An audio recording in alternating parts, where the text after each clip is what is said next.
Hello all, എല്ലാവർക്കും paramedical കോഴ്സിൻ്റെ പുതിയൊരു ക്ലാസ്സിലേക്ക് സ്വാഗതം.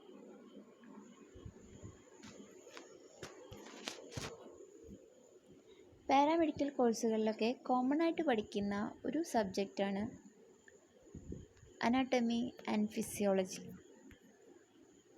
ആ സബ്ജക്റ്റാണ് നമ്മൾ ആദ്യമായിട്ട് ഡിസ്കസ് ചെയ്യാൻ പോകുന്നത്. എല്ലാവരും കേട്ടിട്ടുണ്ടോ അനാട്ടമി ആൻഡ് ഫിസിയോളജി എന്ന്? എന്താണ് അനാട്ടമി, ഫിസിയോളജി എന്നൊക്കെ പറയുന്നത്?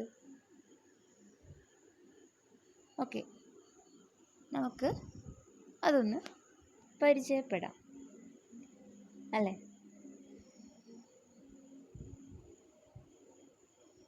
എല്ലാവർക്കും ഒരിക്കൽ കൂടി ക്ലാസ്സിലേക്ക് സ്വാഗതം. അപ്പോൾ നമുക്ക് അനാട്ടമി എന്താണെന്ന് നോക്കാം.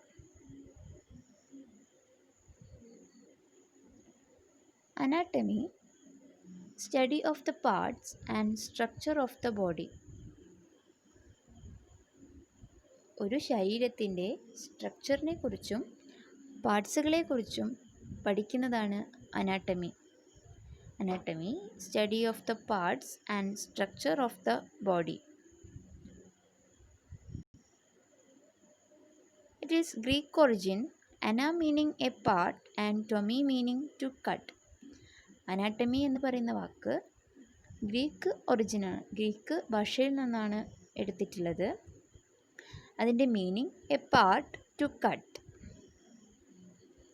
So anatomy involves study of the parts and structure of the body.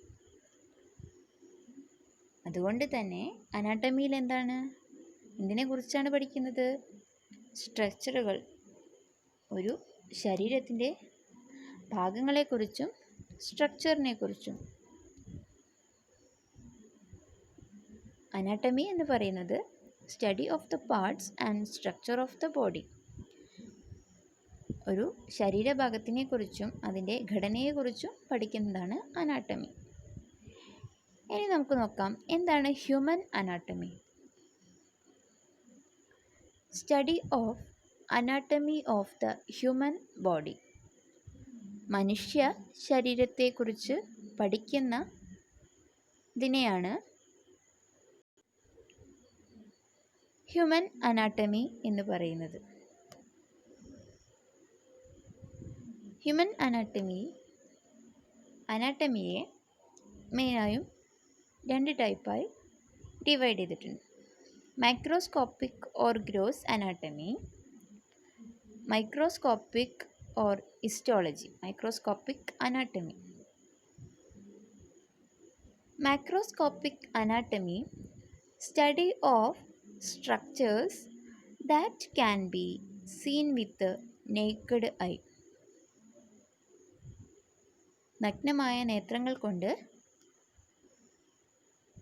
സ്ട്രക്ചേഴ്സുകളെ study ചെയ്യുന്നത്. അതായത് നമ്മുടെ കണ്ണുകൾ കൊണ്ട് കാണാൻ കഴിയുന്ന സ്ട്രക്ചേഴ്സ്, ഘടനകളെ സ്റ്റഡി ചെയ്യുന്നത്, മറ്റൊന്നിൻ്റെ സഹായം കൂടാതെ. But microscopic anatomy or histology, study of minute structure and composition of tissue that can be seen by microscope. Microscopic anatomy എന്ന് പറയുന്നത് എന്താണ്? എല്ലാവരും മൈക്രോസ്കോപ്പ് എന്ന് കേട്ടിട്ടുണ്ടാവുമല്ലോ, പരിചയമുണ്ടോ? അപ്പോൾ മൈക്രോസ്കോപ്പിക് അല്ലെങ്കിൽ മൈക്രോസ്കോപ്പ് യൂസ് ചെയ്യുന്നത് എന്തിനാണ്? അതെ, മൈന്യൂട്ട് സ്ട്രക്ചേഴ്സ്, ചെറിയ ജീവജാലം, കണ്ണുകൊണ്ട് കാണാൻ കഴിയാത്തവയെ കാണാൻ വേണ്ടി. മനുഷ്യ ശരീരത്തിൽ കണ്ണുകൊണ്ട് കാണാൻ കഴിയാത്ത എന്ത് വസ്തുവാണുള്ളത്? അതെ, മനുഷ്യ ശരീരം തന്നെ നിർമ്മിച്ചിട്ടുള്ളത് കോടിക്കണക്കിന് സെല്ലുകൾ കൊണ്ടാണ്, കോശങ്ങൾ. ഈ കോശങ്ങൾ കൂടിച്ചേർന്നാണ് ടിഷ്യൂകൾ, കലകൾ രൂപപ്പെടുന്നത്. അപ്പോൾ ഈ മൈന്യൂട്ട് സ്ട്രക്ചറായ സെല്ലുകളെയും ടിഷ്യൂകളെയും കുറിച്ച് പഠിക്കാനാണ് മൈക്രോസ്കോപ്പിക് അനാട്ടമി അല്ലെങ്കിൽ ഹിസ്റ്റോളജി യൂസ് ചെയ്യുന്നത്. മൈക്രോസ്കോപ്പിക് അനാട്ടമി എന്ന് പറയുന്നത് can be seen with the naked eye. Structures that can be seen with the naked eye. Microscopic study of minute structure and composition of tissue that can be seen by microscope. The study of the various systems of the body can be grouped under systematic anatomy. മനുഷ്യ ശരീരത്തിലെ ഓരോ സിസ്റ്റങ്ങളെയും systematic anatomy എന്ന ഗ്രൂപ്പിലാണ് ഉൾപ്പെടുത്തിയിട്ടുള്ളത്. Different types അനാട്ടമികളുണ്ട്, അതിനെക്കുറിച്ച് നമുക്ക് discuss ചെയ്യാം. അനാട്ടമിക്ക് ശേഷം നമ്മൾ പഠിച്ച മറ്റൊരു വേർഡാണ് physiology. Study of functional activities of human body.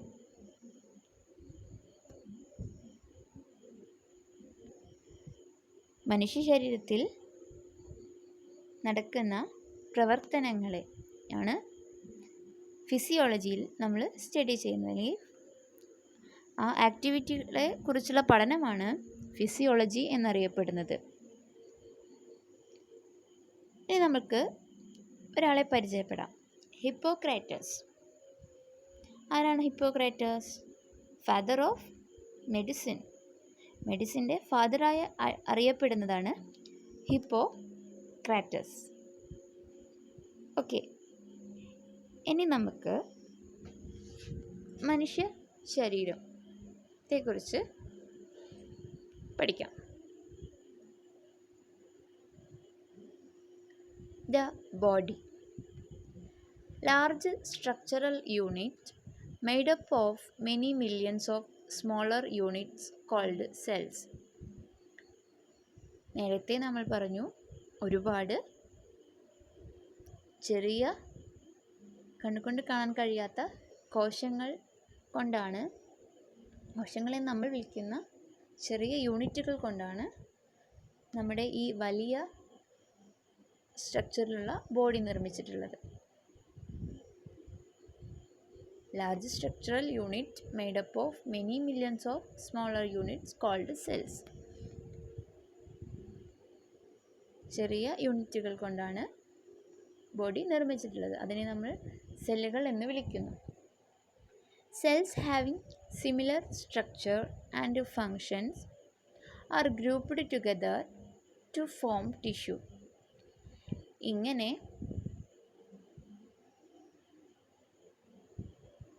ഒരേ സ്ട്രക്ചർ, ഒരേ രൂപത്തിലും ഒരേ ഫങ്ഷനുകളും ഒരേ ധർമ്മവും ചെയ്യുന്ന സെല്ലുകൾ ഗ്രൂപ്പായി കൂടിച്ചേർന്നാണ് ടിഷ്യൂ, കലകൾ ഉണ്ടാകുന്നത്. ഈ കലകൾ പിന്നെ ഓർഗൻസുകൾ മേക്ക് ചെയ്യുന്നു. ഓർഗൻസുകൾ ശരീരത്തിലെ വിവിധ സിസ്റ്റംസുകളെ രൂപപ്പെടുത്തുന്നു. ഇങ്ങനെ രൂപപ്പെടുന്ന ഓർഗൻസ് എല്ലാം ശരീരത്തിൻ്റെ ഡിഫറെൻറ്റ് വിവിധ ഭാഗങ്ങളിലായിട്ടാണ് കാണുന്നത്. They are found different regions. വിവിധ ഭാഗങ്ങളിലായിട്ടാണ് നമ്മുടെ ഓർഗൻസ് കാണുന്നത്. സെല്ലുകൾ കൊണ്ടാണ് ബോഡി നിർമ്മിച്ചിട്ടുള്ളത്. സെല്ലുകൾ കൂടിച്ചേർന്ന് ടിഷ്യൂകൾ ഉണ്ടാവുകയും ടിഷ്യൂവിൽ നിന്ന് ഓർഗൻസുകൾ, അവയവങ്ങൾ ഉണ്ടാകുകയും ഈ അവയവങ്ങൾ സിസ്റ്റംസുകൾ രൂപം കൊടുക്കുന്നു, സിസ്റ്റംസുകളെ കണക്ട് ചെയ്യുന്നു. ഇവയെല്ലാം ശരീരത്തിൻ്റെ വിവിധ ഭാഗങ്ങളിലാണ് കാണപ്പെടുന്നത്.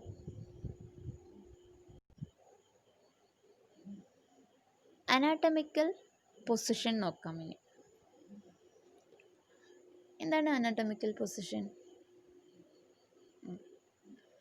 അനാട്ടമി പഠിക്കാനായി അല്ലെങ്കിൽ സ്റ്റഡി ചെയ്യാൻ വേണ്ടിയിട്ട് നമ്മളൊരു നിശ്ചിത പൊസിഷൻ ആവശ്യപ്പെടുന്നുണ്ട്. ആ പൊസിഷൻ്റെ പ്രത്യേകത എങ്ങനെയാണ്? Standing erect, eyes looking forward and upper extremities at the sides of the body with the palms turned forward. Standing erect, നല്ല വടിവായി നിൽക്കുക, അതായത് സ്റ്റിഫായി നിൽക്കുക. ഐസ് ലുക്കിംഗ് ഫോർവേഡ്, ദൃഷ്ടി നേർരേഖയിലായിരിക്കണം, ഫ്രണ്ടിലോട്ട് നേർരേഖയിലായിരിക്കണം. And upper extremities at the sides of the body, നമ്മുടെ കൈകൾ ശരീരത്തോട് ചേർന്ന് നിൽക്കണം. വിത്ത് പാംസ് ടേൺ ഫോർവേഡ്, പക്ഷേ കൈകൾ ചേർന്ന് നിൽക്കുകയും എന്തായിരിക്കണം, കൈപ്പത്തി മുന്നിലോട്ട് തിരിച്ചു വെക്കണം. Palms turn forward. ഹ്യൂമൻ ബോഡിയുടെ സിമെട്രി എന്ന് പറയുന്നത് ബൈലാറ്ററൽ സിമെട്രി. ദാറ്റ് മീൻസ് നേർപകുതിയാക്കാൻ കഴിയുന്നത്, രണ്ടായി വിഭജിക്കാൻ കഴിയുന്നത്. Mid line, the line passing through the centre of the body cavity. Body ക്യാവിറ്റിയുടെ സെൻറ്റർ, മധ്യഭാഗത്തിലൂടെ കടന്നു പോകുന്ന വരെയാണ് mid line.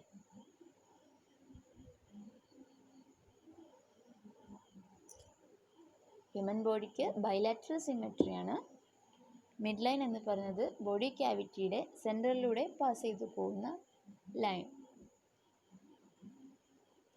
Now discuss about anatomical terms, common anatomical terms. Anterior or ventral, posterior or dorsal, superior, inferior, medial, lateral, cranial, caudal, proximal, distal, central, peripheral. Anterior or ventral means towards the front of the body. Posterior or dorsal means towards the back of the body. Anterior or ventral എന്നാൽ ശരീരത്തിൻ്റെ മുൻവശത്തെ ആണ് ഉദ്ദേശിക്കുന്നത്. Posterior or dorsal mean ചെയ്യുന്നത് towards the back of the body, ശരീരത്തിൻ്റെ back സൈഡിനെയാണ്. Anterior front portion, posterior back portion. Superior and inferior, next രണ്ട് ടേംസുകളാണ് superior, inferior. Superior, a part above another, ഒന്നിന് മുകളിലുള്ളതിന്, ഒന്നിന് മുൻപായി വരുന്നതിനെയാണ് നമ്മൾ സുപ്പീരിയർ എന്ന് പറയുന്നത്. അപ്പോൾ inferior, A part below another, ഒന്നിന് താഴ്ഭാഗത്ത് സ്ഥിതി ചെയ്യുന്നു, ഇതിനെയാണ് നമ്മൾ ഇൻഫീരിയർ, അല്ലെങ്കിൽ ഒന്നിൻ്റെ താഴ്ഭാഗത്തെയാണ് നമ്മൾ ഇൻഫീരിയർ എന്ന് പറയുന്നത്. നെക്സ്റ്റ് ടേംസുകളാണ് medial, lateral. Medial towards the mid line, lateral away from the midline. Medial means towards the midline. മിഡ്ലൈനിന് നേരെ അടുത്തായിട്ടുള്ള ഭാഗങ്ങളാണ് medial. Lateral away from the midline, മിഡ്ലൈനിൽ നിന്നും away, ദൂരത്തായിട്ട് സ്ഥിതി ചെയ്യുന്നത്. നെക്സ്റ്റ് ടേംസ് ആണ് cranial, caudal. Cranial, the head end of the body, superior portion, അതായത് ശരീരത്തിൻ്റെ ഹെഡ് എൻഡ്, ഏറ്റവും മുകളിലുള്ള ഭാഗത്തെയാണ് ക്രേനിയൽ എന്ന് പറയുന്നത്. അപ്പോൾ അതിനെ നമുക്ക് എന്ത് വിളിക്കാം, സുപ്പീരിയർ പോർഷൻ അല്ലെങ്കിൽ സുപ്പീരിയർ എന്ന് പറയാം. Caudal, the opposite end, inferior, ശരീരത്തിൻ്റെ ഓപ്പോസിറ്റ് എൻഡിനെയാണ് നമ്മൾ കൗഡൽ എന്ന് പറയുന്നത്. Proximal and distal, next terms ആണ് proximal and distal. Proximal, towards or nearest to the point of attachment of the body. Point of അറ്റാച്ച്മെൻറ്റിന് തൊട്ടടുത്തായി സ്ഥിതി ചെയ്യുന്നതാണ് പ്രോക്സിമൽ. പോയിന്റ് ഓഫ് അറ്റാച്ച്മെൻറ്റിൽ നിന്നും എവേ ഓർ ഫാർദർ, ദൂരത്തായിട്ട് സ്ഥിതി ചെയ്യുന്നതിനെ ഡിസ്റ്റൽ എന്ന് വിളിക്കുന്നു. Proximal, distal. Central and peripheral, next terms ആണ് central and peripheral. Central related to centre, ഏതൊരു ഭാഗത്തിൻ്റെയും മധ്യഭാഗത്തെക്കുറിച്ച് പറയുന്നത് സെൻട്രൽ എന്ന് പറയുന്നു, related to centre. Peripheral towards the surface of the body, ഒരു ശരീരത്തിൻ്റെ പ്രതലത്തെയാണ് പെരിഫറൽ എന്ന് പറയുന്നത്. ഓക്കെ, ഇത്രയുമാണ് common anatomical terms. Anterior, posterior, superior, inferior, medial, lateral, cranial, caudal, proximal, distal, central, peripheral.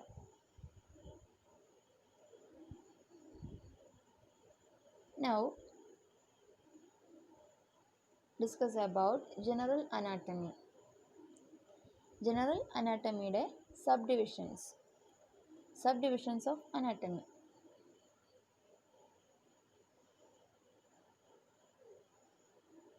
ഒന്ന് clinical anatomy, gross anatomy, systemic anatomy, regional anatomy, functional anatomy, developmental anatomy, histology anatomy, surface anatomy, comparative anatomy. ഒന്നുകൂടെ നോക്കാം. Clinical anatomy, gross anatomy, systemic anatomy, regional anatomy, functional anatomy, developmental anatomy, histology anatomy, surface anatomy, comparative anatomy.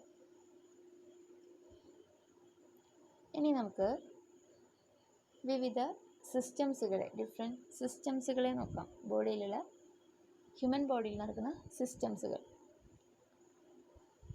Skeletal system, ശരീരത്തിലെ ബോണുകളെ കുറിച്ച് പഠിക്കുന്നതാണ്. Bones, അസ്ഥികളെ കുറിച്ച് പഠിക്കുന്നതാണ് skeletal system. Cardiovascular system related to heart, ഹൃദയത്തെക്കുറിച്ചും ഹൃദയത്തിൽ നടക്കുന്ന പ്രവർത്തനങ്ങളും കൂടാതെ പാർട്സുകളെക്കുറിച്ചും. ഡൈജസ്റ്റീവ് സിസ്റ്റം, ദഹന വ്യവസ്ഥ. ഡൈജസ്റ്റീവ് സിസ്റ്റം ഡൈജഷനിൽ പാർട്ടിസിപ്പേറ്റ് ചെയ്യുന്ന പാർട്സുകളെക്കുറിച്ചും ഡൈജഷൻ എങ്ങനെയാണ് നടക്കുന്നതെന്ന്. Respiratory system, excretory system, waste പ്രൊഡക്റ്റുകളെ എക്സ്ക്രീറ്റ് ചെയ്യുന്നത് എങ്ങനെയാണെന്ന്. അതിൽ ഈ എക്സ്ക്രീറ്ററി സിസ്റ്റത്തിൽ മെയിനായിട്ട് വരുന്നതാണ് കിഡ്നി. നെർവ് സിസ്റ്റം, നെർവുകളെക്കുറിച്ചും ബ്രെയിൻ, ഇത്രയും കാര്യങ്ങളാണ് നെർവസ് സിസ്റ്റത്തിൽ. Reproductive system, reproductive organs. Endocrine system, ഗ്ലാൻഡുകളെ കുറിച്ചാണ് ഈ സിസ്റ്റത്തിൽ പറയുന്നത്. മസ്കുലാർ സിസ്റ്റം, ബോഡിയിലെ വിവിധ മസിൽസിന്. ഒന്നുകൂടെ സിസ്റ്റംസിനെ കുറിച്ച് നോക്കാം. Skeletal system, cardiovascular system, digestive system, respiratory system, excretory system, nervous system, reproductive system, endocrine system, muscular system. Okay, നമ്മളിന്ന് ഡിസ്കസ് ചെയ്തത് അനാട്ടമി, ഫിസിയോളജി, പിന്നെ ഹ്യൂമൻ ബോഡിയുടെ ചില പ്രത്യേകതകൾ പറഞ്ഞു. കോമൺ അനാട്ടമിക്കൽ ടേംസുകൾ, ജനറൽ അനാട്ടമി, ഇതൊക്കെയാണ് സബ് ഡിവിഷൻസുകൾ എന്ന് പറഞ്ഞു. ആൻഡ് സിസ്റ്റംസ്, ഇത്രയും സിസ്റ്റമാണ് നമുക്ക് അനാട്ടമിയിൽ പഠിക്കാനുള്ളത്. അപ്പോൾ ഇന്നത്തെ ക്ലാസ് എല്ലാവർക്കും മനസ്സിലായെന്ന് കരുതുന്നു. ക്ലാസ് വൈൻഡപ്പ് ചെയ്യുകയാണ്. എല്ലാവർക്കും നന്ദി.